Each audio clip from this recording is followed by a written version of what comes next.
Hello guys, నేనైతే short వీడియోతో చేశాను. నేను చెప్పాను కదా, ఇప్పుడైతే షార్ట్ వీడియోలో నేనైతే మామూలుగా మురుకులు చేయాలనుకుని మురుకుల కోసం అయితే పిండి అయితే తీసుకున్నాను. ఆ పిండిలో అయితే మనం ఇంగ్రీడియంట్స్ అయితే వేసుకోవాలి. ఏంటంటే మిరప్పొడి మిరప్పొడి కొంచెం వాము, తర్వాత నూనె, కొంచెం సాల్ట్ అవన్నీ వేసుకొని బాగా కలిపెట్టుకోవాలి.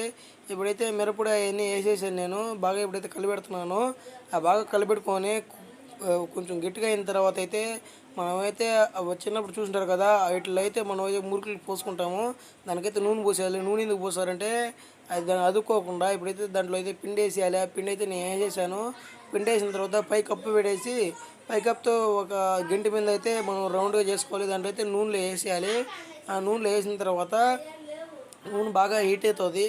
ఆ హీట్ అయిన తర్వాత అయితే మనం అయితే ఆ మురుకులు కూడా హీట్ అవుతాయి. ఆ మురుకులు కూడా ఎత్తేస్తాము. మీ ఫుల్ వీడియో కావాలంటే మీ యూట్యూబ్ ఛానల్లో ఉంటుంది, చూసుకోండి.